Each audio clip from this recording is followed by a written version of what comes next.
Coming up on the Mark Divine Show. All of a sudden, going down this downhill portion of the race, maybe about 25 miles an hour on a single track, the brake broke through the rim. I flipped over with my hands still on the handlebars. It broke both my hands, got 2 black eyes, and I got up. And of course, there was a little bit of shock, but then I just had this thought, like, well, what if I could still finish the race? I took off the tire, rode on the rim.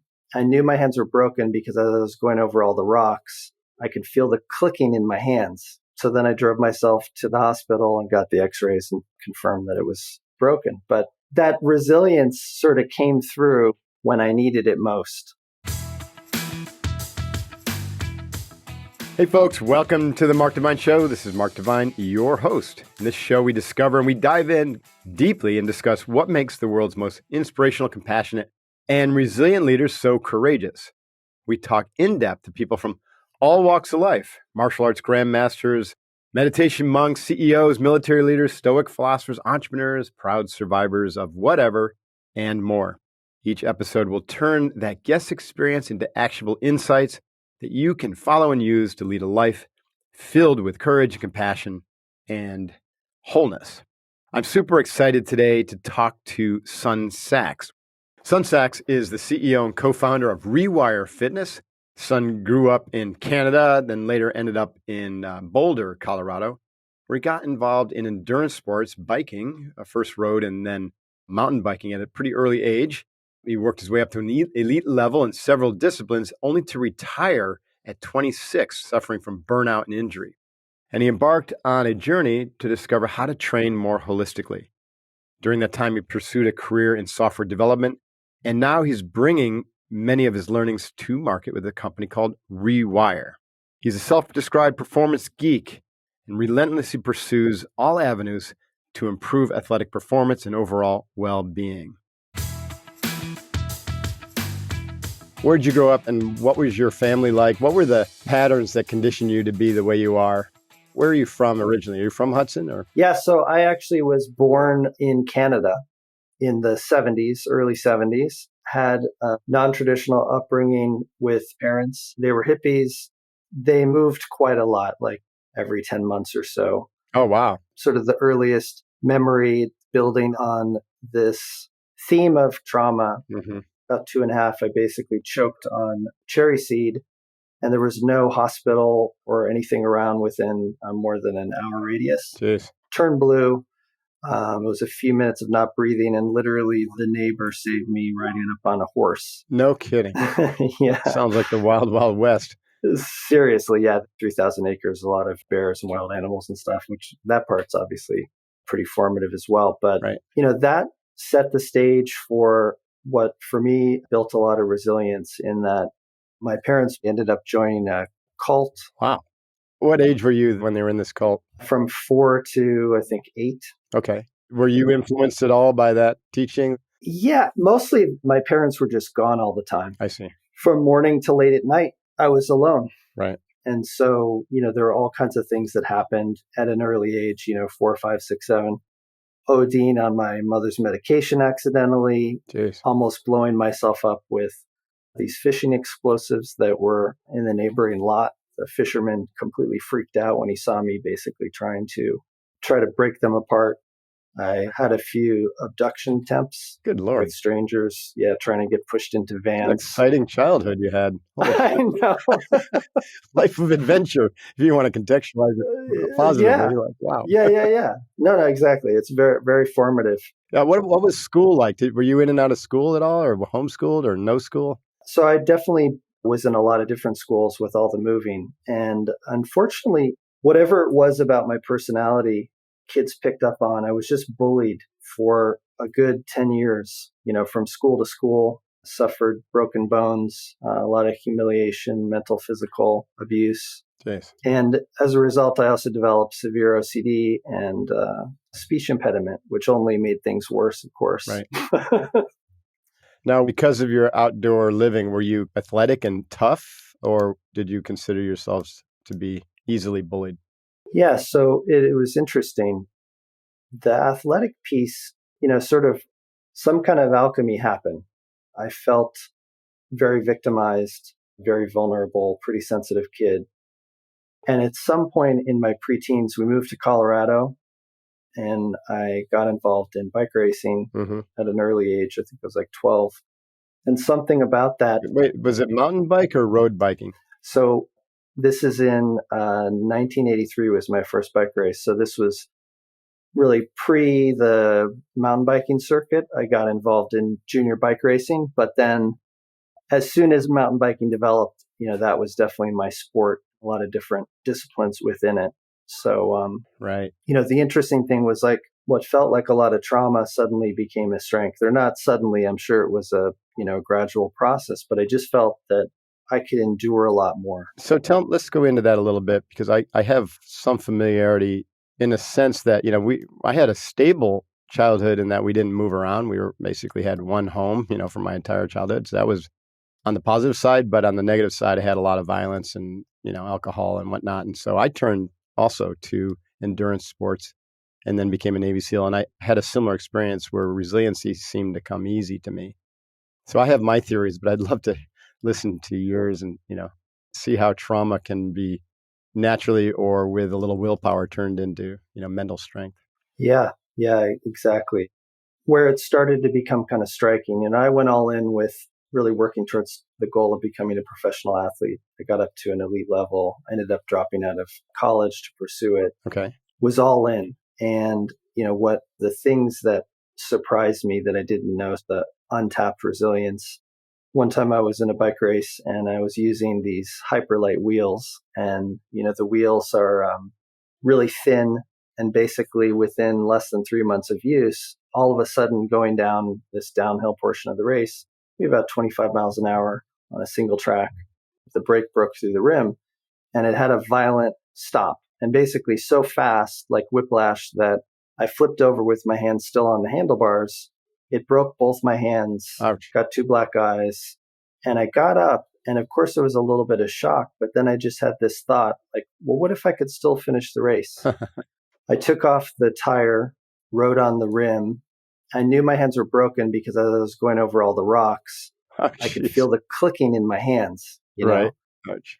And then when I finished the race, I went to the medic tent and they're like, well, there's no way you could ride with broken hands, so you're fine. Like it's just a severe bruise of some kind. And so then I drove myself to the hospital and got the x-rays and, confirmed that it was broken. But like that resilience sort of came through when I needed it most. Whatever you suffered as a child, whatever kind of emotional abuse, from peers and whatnot, do you think that part of you shunted pain? Is there some part of your psyche like shut off certain pain receptors, which allowed you to push through what would normally be, a showstopper like broken wrists, riding a bike over rocks? Yeah, I think on the extreme end, that's probably true. Yeah. And part of what we ended up building is all around this sort of resilience training. And what the science shows is that the resilience that you build is sort of a generic capability where when you're under a higher amount, sort of at your breaking point of resilience, that's when you have that extra capacity. Mm-hmm. And so we'll get to sort of how I solve my own problem. But I think that's, depending on the type of trauma that you go through, that becomes a resource that can be applied to different things.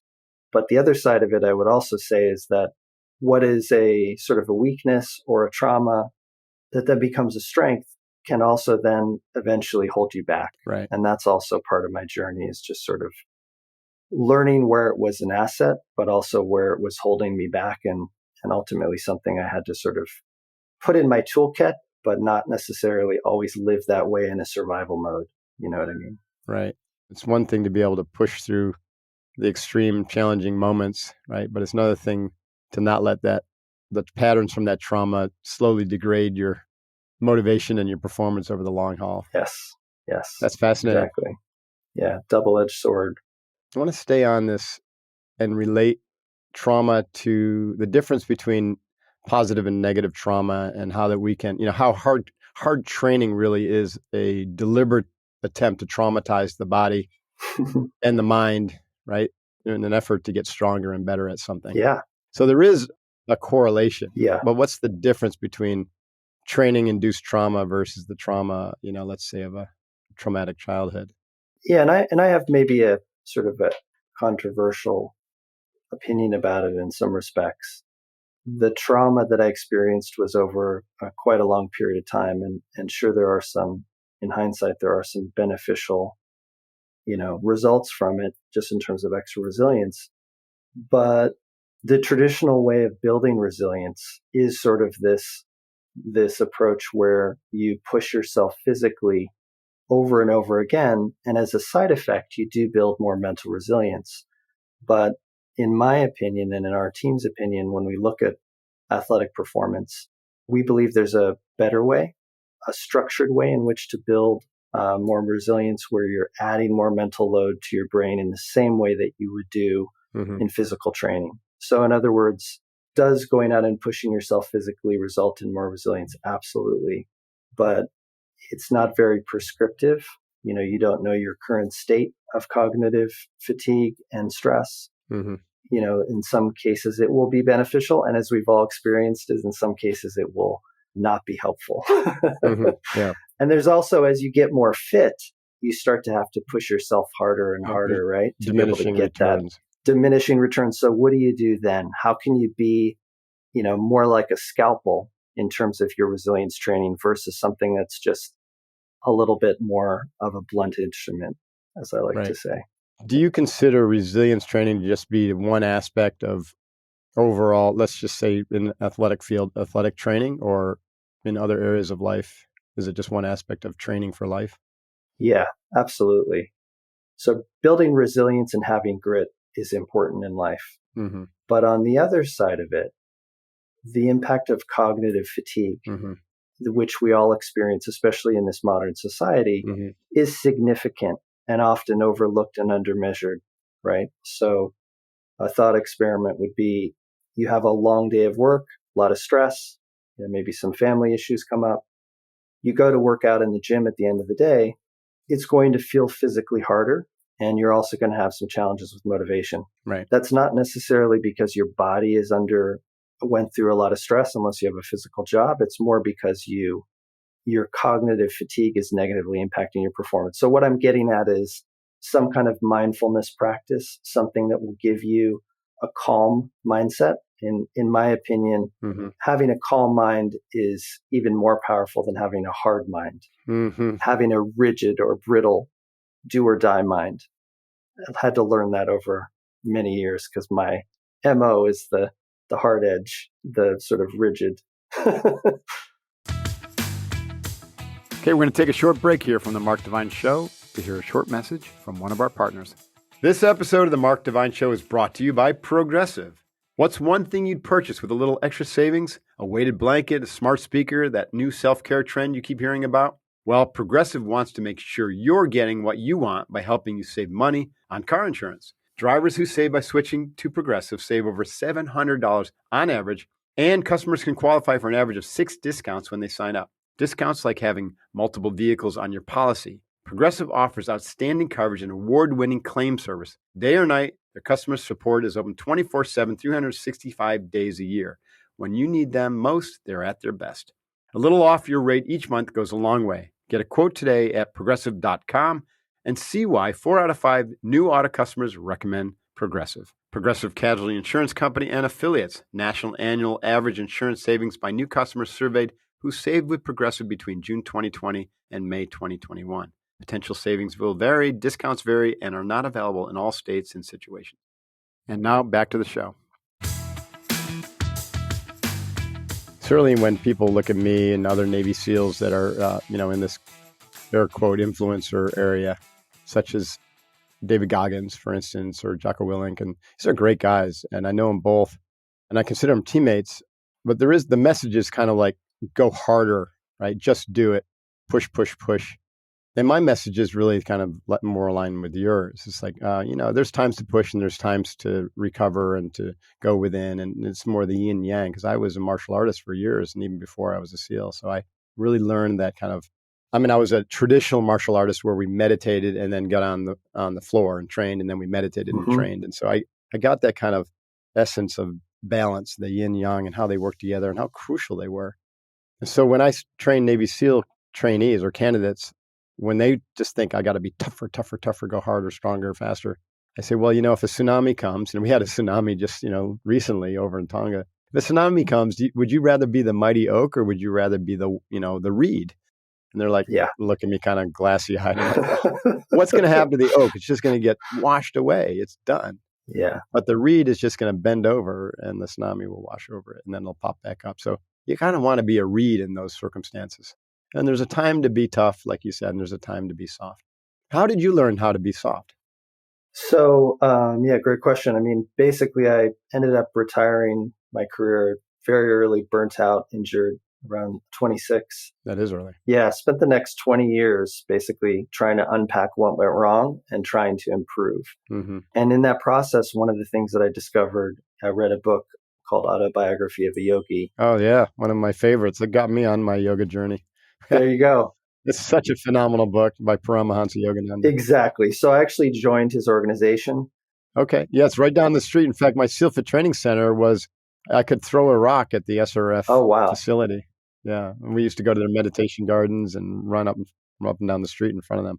Amazing. Yeah. So I went all in. I signed the lifelong oath to not reveal any of the secrets. Right. I basically was meditating Kriya 3 to 4 yoga. hours. Kriya yoga. Yeah. I earned my Kriya band level, basically where they reveal the master secrets. Right. And, I was meditating 3 or 4 hours a day. That doesn't seem sustainable either. You go all in, don't you? Yeah. Yeah. But, I learned the lessons maybe slowly, but I eventually learned the lessons. So I started to realize the practice was incredibly valuable, but I needed to dial it back and I needed to find a way to make it more sustainable. So that's what I ultimately ended up doing. Still practice some of the techniques, but I basically added that to my toolkit and, looked at that from even from a performance standpoint as invaluable. Mm-hmm. Yeah. The other thing is that I'll just sort of equate, which I think athletes can relate to and high performance individuals, is getting into a flow state is very similar to meditation. You have this very calm, ready state, and you observe things in a manner that is quite rational. You're not going to, if you're amped up listening to high tempo music, you're never going to get into a flow state. You're not going to find that quiet place where you actually can have incredible performances. Mm-hmm. What do you think happens with flow state? What's your informed opinion about why that occurs and what makes it happen? Part of my athletic career, I became a bike messenger in the streets of Seattle. You're basically sprinting and propelling yourself down big hills all the time. So I was in flow state hundreds of times, literally. For me, the sort of flow triggers, one, you do need to be in kind of a calm, ready state. Mm-hmm. The second thing, my kind of deeper theory is that when there are multiple data points that your brain needs to process in a fight or flight situation, you basically time shift in order to be able to deal with the risk or the circumstance. So I'll give you an example. I was at a race a couple months ago. I was off-road going down this hill, and the guy right in front of me hit this rock and flipped over. And as he was flipping through the air, I saw that my trajectory was such that I had to decide where he was going to land before he landed so that I could be in a position to avoid him. Meanwhile, there's people right behind me and there's obstacles in front of me. That was a classic flow state where suddenly things slowed down. Right. And I couldn't think about any one thing. I had to take in all of that data at once and decide where I was going to be in order to, basically survive. Now, in that circumstance, there's a skill component.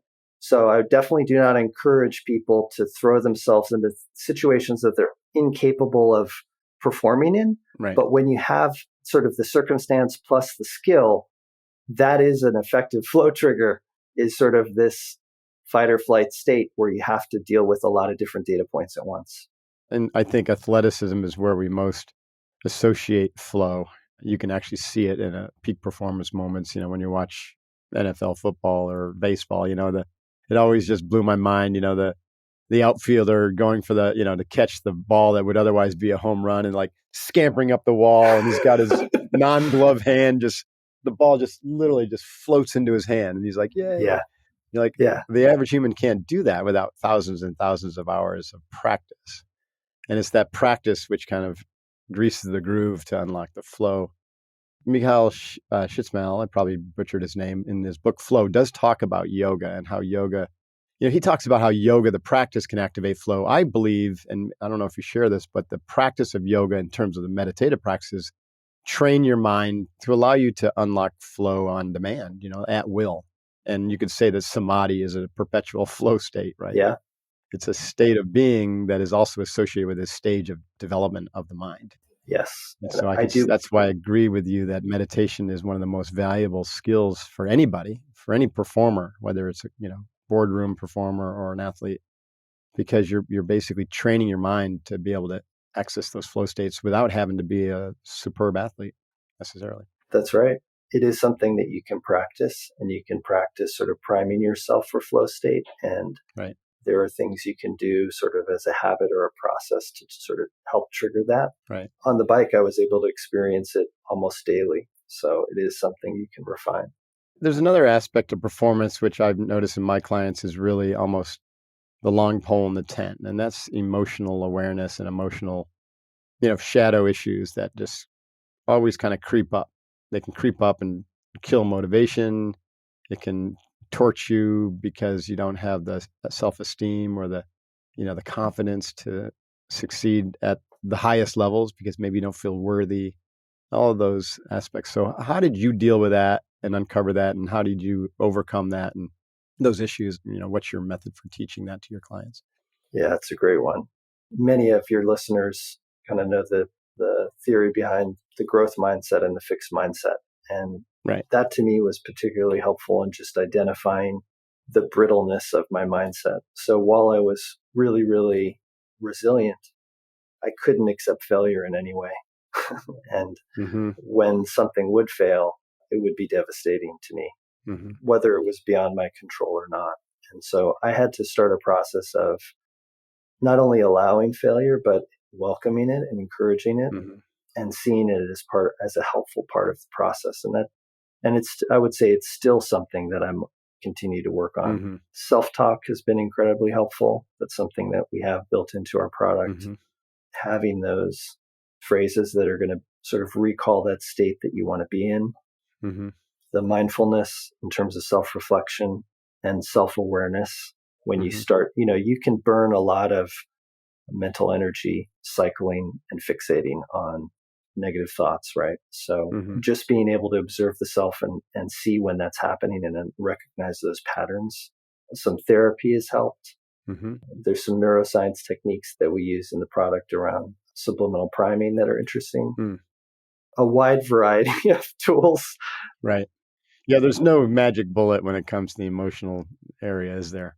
It really depends on what the issue is and, the most effective tool. And also it's going to be different based on personalities. And so a multi-dimensional approach is important, isn't it? It is. Now, you mentioned a product. You have a company called Rewire, which I think is really cool because we grow up conditioned in a certain way by our family of origin and our upbringing and everything. And so in order to really live our fullest potential, we have to kind of rewire that. Is that where it kind of came from, the name? Yeah, 100%. Really was just sort of taking those things that I've learned in my journey, Right. and applying a sort of a scientific approach, evidence-based approach to providing tools for structured brain training for resilience, for Mm-hmm. what we'd consider an alternative to meditation, maybe something that's a little more accessible, where you mentioned the multitude of techniques. We'll combine those in what we call a recipe. So you might do a mix of, breathing, like box breathing, which I know you've been a proponent of for a long time. We'll do some neuroscience with binaural beats. We'll do self-talk. We'll do subliminal priming. We'll really sort of combine a lot of different approaches so that we increase the odds of a greater efficacy for the individual. So that's an important part. And then the last thing is just holistically tracking readiness. So, what we see as a lack of innovation in the space, when you look at all of the readiness systems out there, they only look at the physiological measures, right? So those are important. I mean, I discovered HRV more than a decade ago, and it's super helpful. But sleep, we're more than just our sleep our heart rate and our training load. We have an emotional component, we have a cognitive component. And if we're not looking at that holistically in terms of our readiness to perform and providing the right amount of intervention, we're really missing not only a great opportunity to improve, but also to be healthy athletes for the long haul. The quantitative folks would say, but, it's objectively measured. The heart rate and variability in your sleep is objectively measured. But, if someone's self-reporting on their motivation or their mindset or whatever, then that's subjective and not to be trusted. So what do you have to say about that? I mean, listen, we have hundreds of thousands of years of biology of self-assessment. Right. There are aspects to our own understanding of ourselves that are very accurate. If you look at, honestly, anybody who uses a readiness tracker, like the modern ones that are out there, they will have days when they'll look at the score and they'll say that makes no sense. Right. It's funny. I literally ditched my Oura ring a little while ago. Yeah. Partly because of that, but also more like the law of diminishing returns fell off a cliff. You know what I mean? Yes. At first it's like, oh, interesting. Look, I slept. I got a 90 sleep score.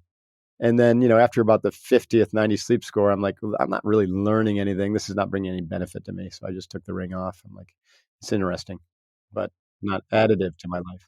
That's right. And if you look at what the recommendations are, I like Aura for the sleep data, but when you look at the recommendations, they're very generic. They're almost like astrology, to be blunt, It's like interpret it the way you want. Right. Yeah. It's like a go, no go. And more than 75% of the time, at least for me, it's don't go. So I would never be training if I listened to this prescription every day. No, the scriptures were useless for me as well, not the ding Aura at all. I think they're... Yeah, no, I'm not, exactly. But basically what I'm saying is the power is the combination of the objective and subjective data. Right. Both are important. And to discount the subjective data is a major miss. And also to not even think about the mind as part of your performance state and to measure that. We have a sort of a way to measure the cognitive performance. That's an essential piece. Like every athlete we talk to, we're like, what percentage of performance is mental? And they're all going to say the majority of their percentage, of their performance is mental, but then they're not spending time really working on that directly. Right. So it's just a big gap. So tell me, how do we do this? Like, what's the formula for measuring cognitive performance and, mental states that drive flow state and whatnot? How do we train someone to self-report effectively, I guess is part of this question. Yeah. And then, there's some things you could do on your own. It does help if you have, both, like I said, subjective and objective data. What we use for the mind measurement is a reaction time test. So it has been used in the military. You see it in sleep studies. It's a psychomotor vigilance test. And basically, every time you see the shape, you tap on the screen and we measure based on your prior baseline performance. So if you're off by 5-10%, that's a significant indicator that you're under a greater amount of cognitive fatigue. Same thing with if if you see an incremental increase in your improvement in your reaction time. So having a way to objectively measure that performance is helpful. The subjective part of it, everybody is probably familiar with RPE. So your rate of perceived exertion on a scale of 1 to 10, you'll see it in hospitals as well. Doctors use it. That's certainly helpful. But I'll point out a few other things that are interesting. Your level of frustration, just noting your level of frustration on a daily basis is important, because if you're under greater cognitive stress, you're going to have less cognitive control. And sort of the lower level biology, your emotionality, is going to be more prominent. And so if you notice suddenly you're getting ticked off by things that normally don't tick you off, you're clearly under a greater amount of cognitive fatigue. The other thing that I like to look at is sort of what state am I in? Am I in a parasympathetic state or a sympathetic state? And if you go really deep into that sort of nervous system states, your in-breath is your sympathetic state, your out-breath is your parasympathetic state, and also your nostrils. Your right nostril is related to your sympathetic and your left is your parasympathetic. So I'll even just observe which nostril is clogged up, Right. meaning if I'm in a high sympathetic state, my right nostril is going to be very clear. Mm-hmm. So just like simple observation to kind of unpack what's going on has been helpful. But obviously we have sort of a specific tool and a methodology that we use that helps people do it without having to kind of do it ad hoc. Right.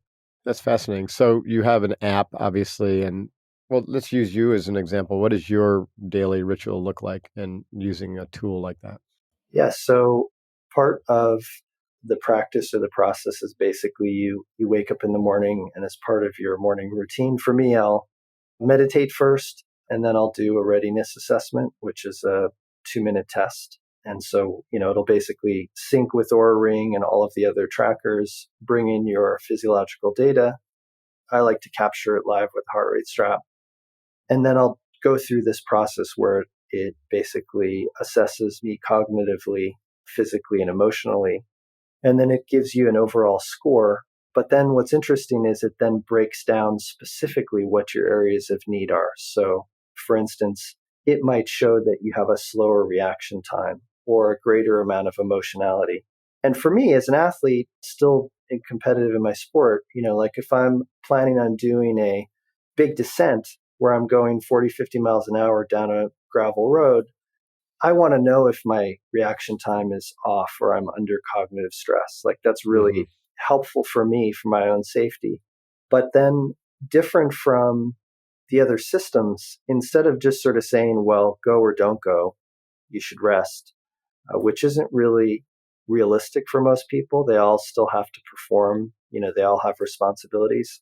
What we then do is take their cognitive, their physical, their emotional states, and we create that recipe, which is this recovery system. So we'll give them an on-the-spot intervention, which they could do as part of the morning practice or just snooze on it and do it throughout the day.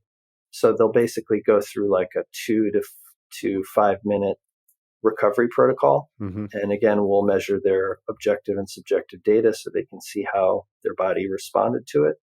And then the last piece is the resilience training, which is basically this scientific protocol where it's focused on response inhibition, which is basically impulse control. So the athlete will do this cognitive task, and we like to call the task questions. So imagine in a 15-minute cognitive workout, they're answering 1,000 questions. And then if you do that, we have another product, a hardware product, which will be rolling out hopefully later this year, which you could do it while you're training. So you're, imagine pushing some hard intervals while also trying to be cognitively sharp. And what that does is basically accelerate the cognitive load that you'd normally get just from training so that we can increase the sort of the performance around resilience and also track it over time. So we have a unique way to sort of measure how mentally resilient you are and how much more resilient you can become, that kind of thing. Okay, we're going to take a short break here from the Mark Divine Show to hear a short message from one of our partners. Today's show is brought to you by Athletic Greens, the most comprehensive daily nutritional beverage on the market, period. I've always been looking for a silver bullet when it comes to supplementation. I've gotten used to doing like 20 or 30 supplements a day, which is kind of crazy. But wow, when I found Athletic Greens, I was able to cut out a good chunk of them. They have a daily all-in-one superfood powder, which is my new nutritional essential go-to every day. By far the easiest and most delicious nutritional habit that I have, or that you could add to your health routine. And it'll help you avoid needing to take multiple pills and add complex combinations. They simplify the logistics of getting optimal nutrition on a daily basis, giving you one thing with all the best things. One tasty scoop of Athletic Greens contains 75 vitamins, minerals, and whole food source ingredients, multivitamin, multimineral, probiotics, green superfood blend, and more. It all works together to fill that nutritional gap in your diet. It'll help increase your energy and focus, and help aid with your digestion, and support a healthy immune system, all without the need to juggle multiple tablets and products. It's lifestyle friendly, works whether you're keto, paleo, vegan, dairy-free, gluten-free, whatever, contains less than 1 gram of sugar, and it really tastes good. I use this in my smoothie, and also I will on occasion just mix up the green juice and drink it. It's delicious. Right now, Athletic Greens is doubling down on building your immune system during the winter months by offering you a free 1-year supply of vitamin D. Yes, I said that. Free 1-year supply of vitamin D and 5 free travel packs with your first purchase. If you visit the link I offer you today, you never have to buy vitamin D again, or at least for a while. Whether you're looking for peak performance or better health, covering your bases with Athletic Greens just makes good sense. You're investing in your energy, your immunity, good health, and it's simple, tasty, and efficient. Visit athleticgreens.com/unbeatable to join health experts, athletes, me, and other health conscious go-getters around the world who make a daily commitment to their health every day. Again, that's athleticgreens.com/unbeatable and claim your free year supply of vitamin D and your 5 free travel packs. Hoo-yah. Thanks, Unbeatable Greens. And now back to the show. Kind of the image that came to my mind while you're talking, and this is a future development, obviously, is kind of a Jarvis character who's your training aid, your training partner, and then AI, and it's while you're training, it's throwing cognitive load at you and having you solve puzzles and, Right. And then it's basically giving you the prescription for recovery after your workout. And Yes. Wouldn't that be cool? That goes in the wouldn't it be cool category. Yeah, we do some of that. We don't have the character behind it, but we assess where you're at and we'll recommend. Doesn't show up as a hologram yet, though, huh? No, not yet. I'd also love to be on a beach doing mindfulness work as well. Virtually, that would be nice. That would be nice. So there's the holodeck. So Jarvis within the holodeck. Yes. Or the construct. We will be training that way someday, which is kind of fascinating. Yeah. And it's coming fast. So where do you see, let's just say 22 to 24, the next few years, where do you see technology really going in terms of your world and performance training? Yeah, it's a great question. I mean, I definitely see that sort of this mental fitness component is going to be a new frontier. Right. We were first to market with a kind of a comprehensive solution, but these days you see all the major brands from Nike to Under Armour to HyperIce, not only investing in mindset, but talking about mindset as a brand proposition, as a way to increase performance. So this is an area that is virtually untapped and will create basically, I think, the next level of athlete when you combine everything we already know about sports science with a structured way to train the mind and recover the mind, be sort of aware of the whole human being as it relates to performance. That is an incredible opportunity. We'll just keep pushing the envelope. Some of the greatest feats are sort of psychological barriers that people have to overcome, whether it's a 4-minute mile, a 2-hour marathon, and so on. And I also think that, and I hope that Rewire is a part of it, is that we find and develop a structured way to help people get into the flow state. I think that is crucial. That's, I believe, something that is a innate gift that we have that we've forgotten as human beings. Look at many of the animals out there and you see sort of how they respond to fight or flight or just the grace that they have when they're moving. I think we can get there as well. We can relearn that. So that I'd like to be a big part of that. And that's, I think, another frontier. And then obviously the AI stuff, we'll see where that goes. But a lot of the big brands are investing in that right now as well. Do you also work with individual clients now? Is there any exciting athletic adventure from any clients coming up that you're working on trying to help someone, achieve something wickedly cool? That's a great question. We actually have a lot of professional athletes, amateur athletes, brands. Under Armour was an early investor with us.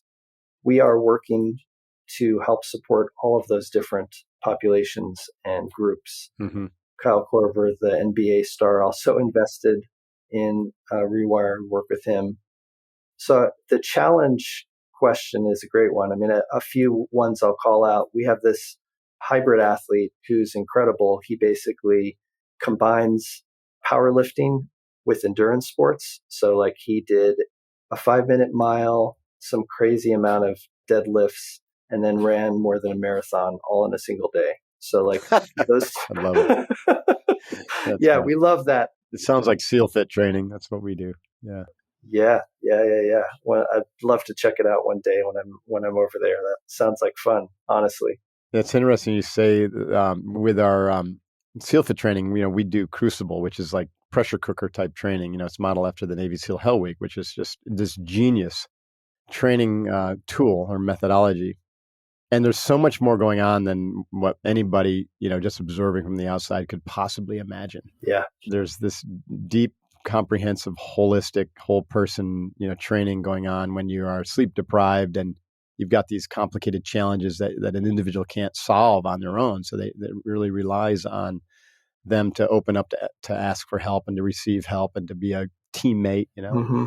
And then you're dealing with, physical performance challenges, psychological challenges, emotional challenges. And it all is just this petri dish and it lasts for 50 hours. What happens, those who can push through, have the resiliency and the grit and the presence to really push through, about 2/3 of the way through, suddenly it's like the sun comes out and their whole being and their spirit just like flourishes. Yeah. They end these like wickedly long flow states that last for 8 to 10 hours. And they're on the beach at night singing songs and just literally having the best time. And I talk to people after they've been up for 48 hours and just nonstop physical training. And most people think these people are just ready to literally crumble. And they're just as strong as can be. And they're like, I could go for another 50 hours. Yeah. And it's just extraordinary to see what the human body, being, mind is capable of, when you really train it that way and you challenge it. Yeah. And you sort of embrace the difficulty, That's right. like instead of resisting it. Like, That's it's right. funny, like I've had a lot of experience. Obviously I have some resilience that I can tap into when I need it. And, sometimes when I'm demonstrating that, it's interesting how people are sort of resistant or uncomfortable. Like I was at a race earlier this year, and in the beginning of the race, I got a flat. And I was basically like, okay, how am I going to get this done? And I thought, well, what if I could just finish it? What if I could just race the whole race on a flat? So I did. Mm-hmm. And, the riding on the rim, obviously I'd done this before. The metal was grinding, and the athletes I was passing were like, you shouldn't do this. This is a bad idea. There's a lot of sort of resistance to resistance to it. And you see it. And meanwhile, we have such incredible capacity, way more than we recognize. Yeah. So like finding these different methods to unlocking that is the most exciting thing as athletes. Yeah, I agree. That's probably a great place to wrap things up. So people can find more about you and your company. Where do we find more about you? They can go to rewirefitness.app and also find us on social. Just search for Rewire Fitness. You'll find us. We launched this year, and we're growing a big community of like-minded athletes who care about performance at all levels, and we want to help everyone improve. So we look forward to hearing from folks, and we have beta programs and other ways people can participate more deeply if they'd like. So, all right, son.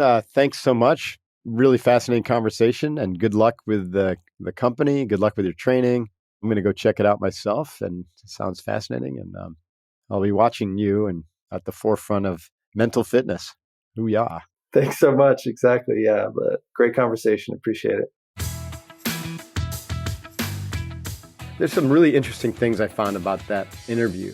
First, how Sun grew up at yet another individual who grew up with a fairly traumatic childhood, bouncing around every 10 months to a new home and living in the wilderness and, getting essentially traumatized as a youth, and how he turned that into resiliency.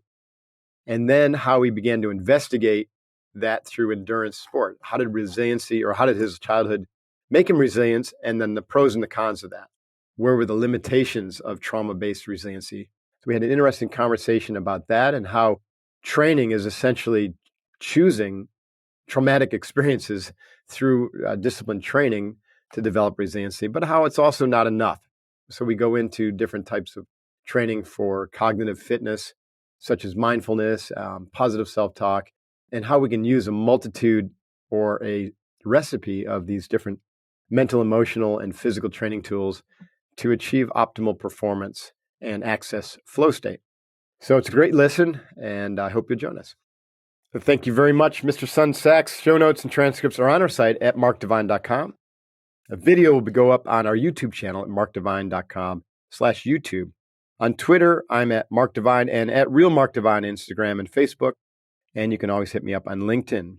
I'll be launching our new newsletter, Divine Inspiration, soon. I'd love to have you on our email list. So go to markdevine.com and please enroll as a subscriber.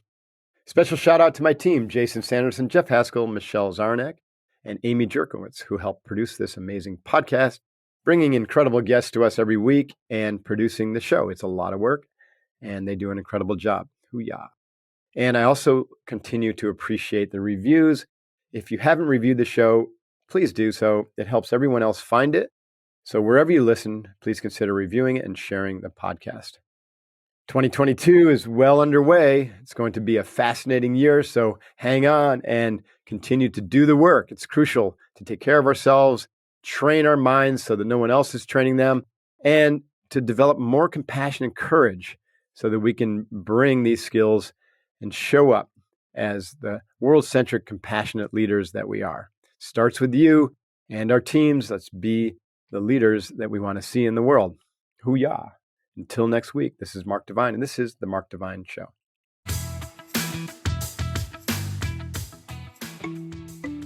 He gave me a book on art forgery. I found myself drawn to these old masters. How did these artists take paint from a palette, arrange it on a canvas? I began to unlock the secrets. I was a storehouse of knowledge of how to create an illusion, present it to an experienced expert, manipulate his mind, and convince him and bring him to the inevitable conclusion that the painting is genuine. We flooded the market with my paintings, and I couldn't believe what I did. I couldn't believe it. Then the dominoes started falling, and eventually the FBI were led to my door. They uncovered a mountain of evidence against me. But they never actually got you. At this point, you've sold a lot. You've got like $1 million in cash. You sold one painting for $717,000. Why did it go away? Why did you never get indicted? And how are we having this conversation? I guess that's the greatest story of all. To hear how Ken Perenni made millions in art forgery, dodged the mafia and the FBI, subscribe to The Jordan Harbinger Show and check out episode 282 in Apple Podcasts, Spotify, or wherever you're listening now.